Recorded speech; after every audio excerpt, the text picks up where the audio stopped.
What's up guys, my name is Brent Ruiz and welcome back to my YouTube channel. This is my 2017 AMG C63S. That's kind of a mouthful, but as you can see, it's really dirty right now, but there's a really good reason for that. This is my daily driver. I drive this thing every single day. Not only that, but I take it to a lot of canyon drives, and I just finished taking this on a canyon drive. And guess what guys, I'm gonna take it on another canyon drive for you guys right now. Now there's a whole theme to this video. As you guys saw in the title, there's a few things which I hate, not really hate, I guess you can kind of say I just am really nitpicky about a few features of this car, and I'm gonna go over them in this video. But to cancel out all of that negativity that I'm about to go into, I'm gonna start this video off first with the best part about this car, the driving. The whole driving experience of this car is absolutely amazing. That's why I bought this car in the first place. The driving, the sound, the handling, everything that makes this car what it is. One of the best ways to exemplify this is by showing you guys how this car is like on the road. So I'm gonna take this right now on one of my favorite canyon roads here in Southern California, and I'm gonna show you guys what this thing can do on the road. And then, and only then, will I go into the negative things, the 5 things that I do not like about this car. So let's get this video started with a really fun drive.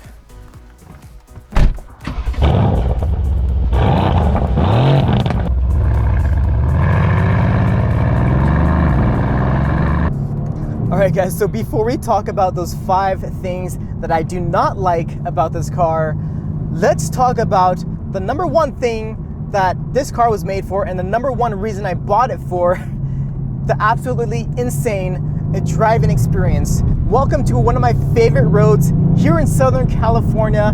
Whenever I really want to have fun in a car, I take it here, and with the AMG,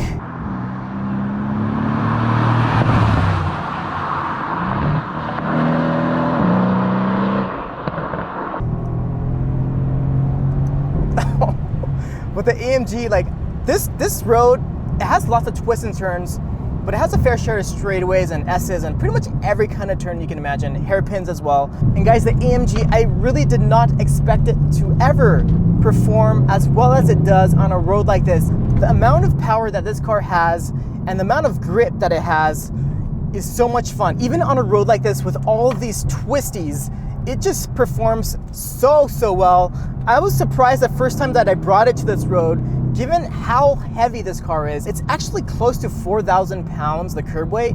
Seeing how it tackles these corners, it's absolutely awesome. This is one of those cars that really, when you flip that switch from comfort mode to race or sport plus, it turns into a whole different animal. And being able to have those 2 different personalities, and at one end have fun on a road like this or on the track, and at the other end just like chill out and just use it as your daily driver with ultimate comfort and luxury. It's like you're buying 2 cars in one. And although the comfort stuff is awesome, the reason I bought this car in the first place is for its driving experience and all of the great things I heard in regards to that. Not just the power at 505 horsepower, but the handling that you get, the sound that you get. Stock exhaust on this thing sounds absolutely awesome.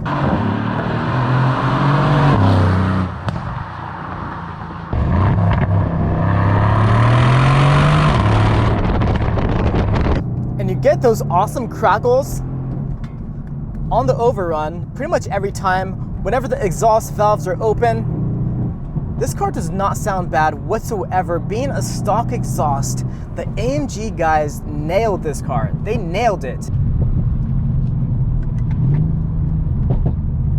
I was considering doing like a tune and downpipes and all this other stuff to this car. Do I really want to make it all obnoxious like that? Like, does it really need it?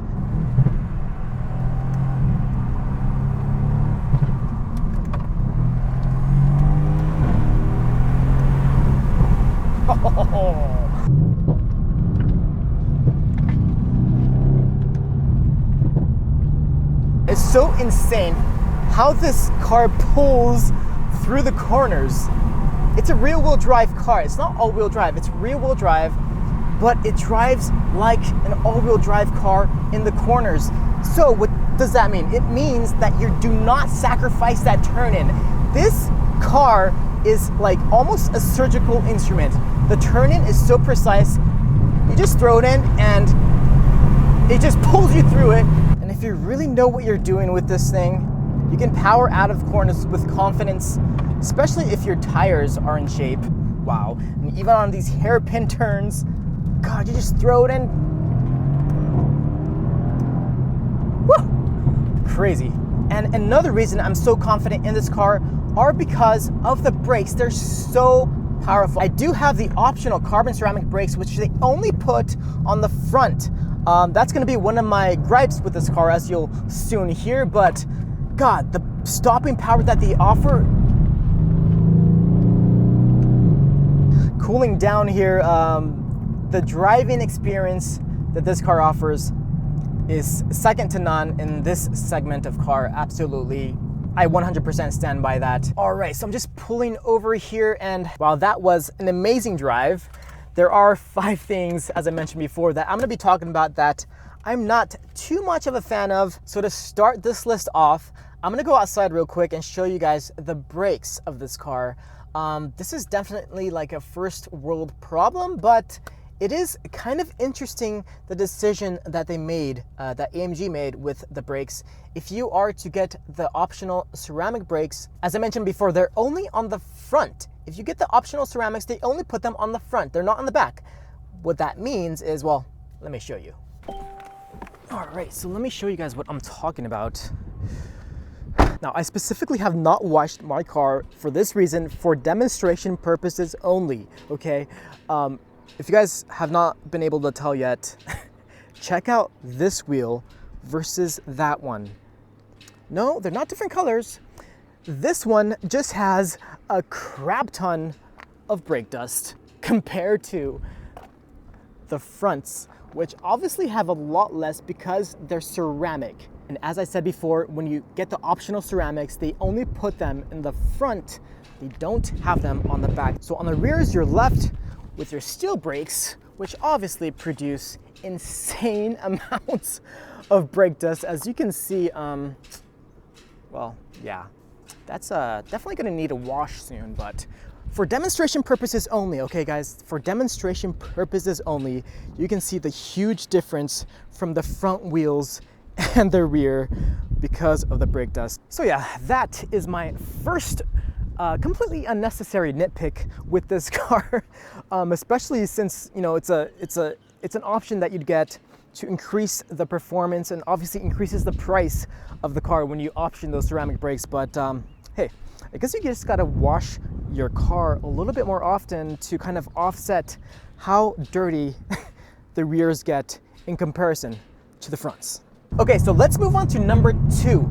This is such an annoying issue for me, guys. I've actually already had to take it to the dealership for this reason, but it's still happening. So what am I talking about? I have to say that the build quality is somewhat lacking on this car. Given what it is and how much it costs, I'm kind of surprised as to how many vibrations I am hearing from the dashboard area, especially here in the instrument cluster area. Guys, I've already had to take it to the dealership for this exact reason. There was a huge vibration coming from the glove compartment area, and gladly it was under warranty, so they just fixed it. They had to add like some extra padding. They had to remove the entire glove box to get to the problem, but they basically just added some padding so that it doesn't vibrate anymore. As you guys might be able to tell from the camera shaking a lot, this road is pretty rough, somewhat bumpy, but it's not terrible. It's like a pretty average road.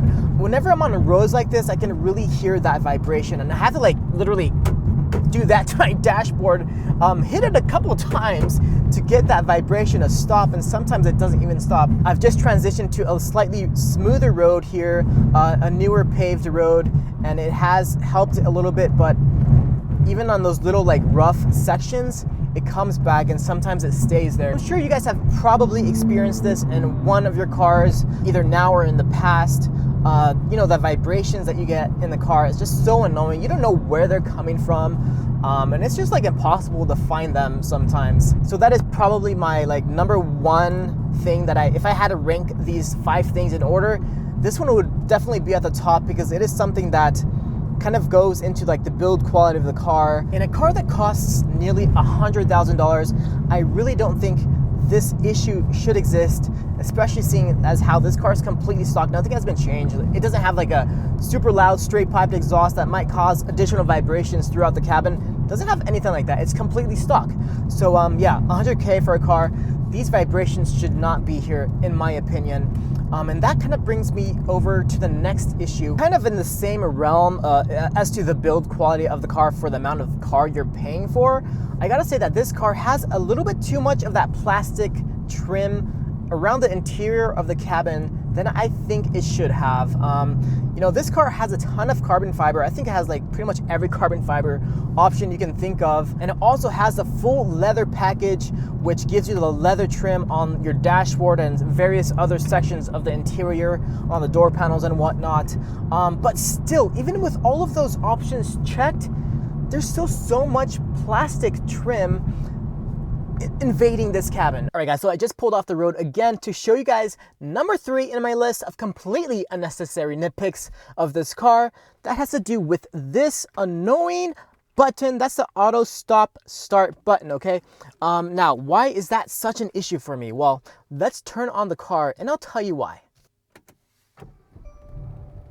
As you guys just saw, this button turned green, which means auto start stop mode is on by default when you start this 505 horsepower performance car. So now you might be thinking that, maybe there's a way to program the settings of the car so that next time the auto start stop doesn't automatically turn on, right? Well, I have pretty much tried everything and I cannot figure out how to do that. So I'm just going to assume that it is not possible. So now this has become an absolute habit of mine. The first thing I do whenever I get in and start the car, which I'll do now, and this thing comes on, the first thing I do is reach over and turn this off. Not a big deal, I know, but when you have to do that every time you get in and start the car, it becomes kind of annoying, but I've definitely gotten used to it. So not a big deal now for me, but you know, kind of an unnecessary thing to do every time. Now, a related kind of little gripe of mine to that one that I just talked about is whenever you start it, it also defaults to comfort mode every time. What that means is that when you start the car up, there's no real way to start it up with Sport mode or Sport Plus or Race mode activated already. It's always going to be in comfort mode, which means that the car starts up with the exhaust valves closed, which is definitely kind of lame. So the other button I have to press immediately upon startup is either switching the mode immediately to my individual mode or race mode, up or down, or pressing the exhaust valve button here to open them up.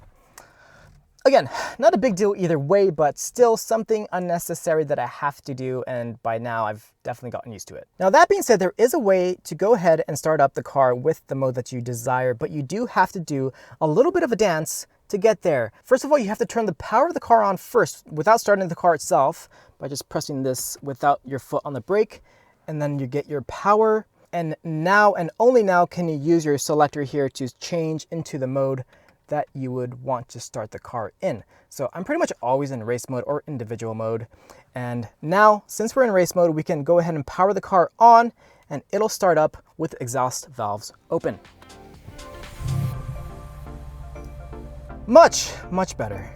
Okay, another thing I do not really like about this car are the climate controls. I really think that in pretty much any car, the best way to implement a temperature setting and the way you change the temperature setting is via a rotary dial, right?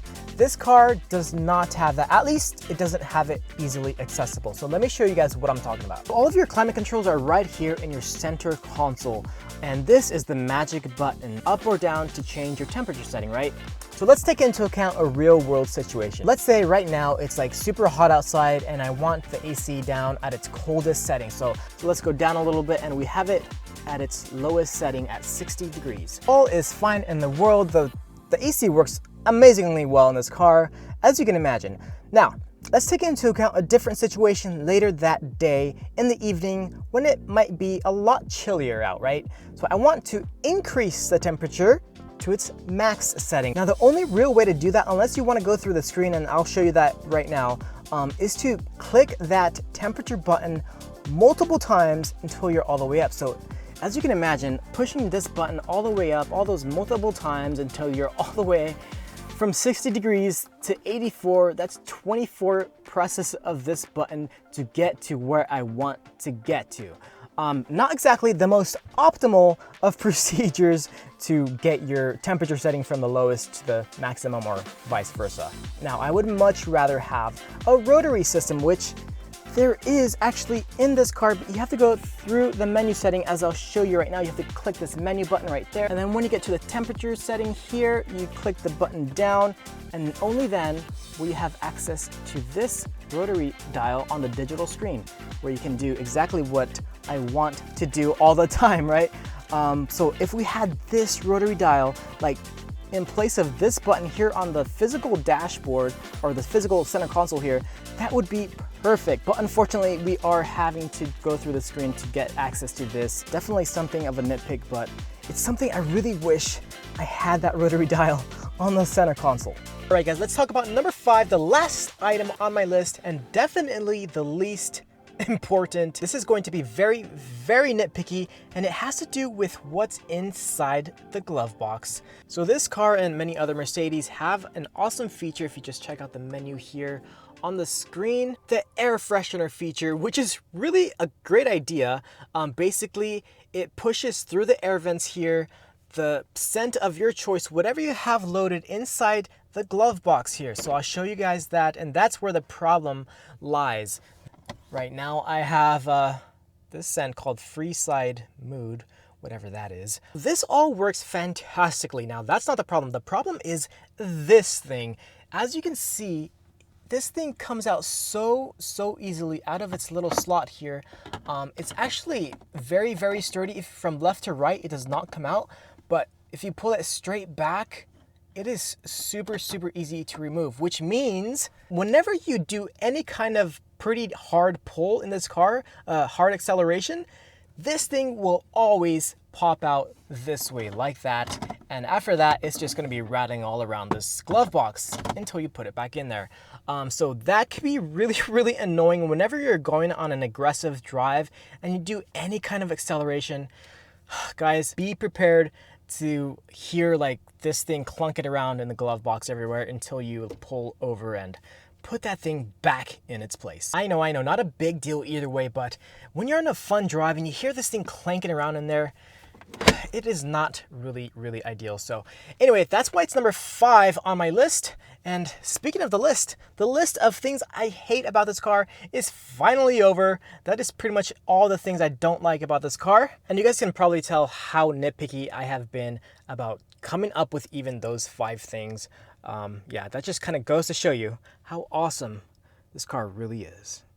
All right, guys, so I'm back home in my garage. That's about it for this video. Those 5 things that I nitpicked over on this car are just that, nitpicks. This car is amazing overall. I'm very happy to own it, and no matter how many little things might be wrong with this car, or not even wrong, just like, it's just me being picky, everything is just trumped over by how amazing this car is to drive, and at the end of the day, that's why I bought it. So with that in mind, hope you guys have a really great day. Stay safe out there. I'll see you guys in the next video. Deuces!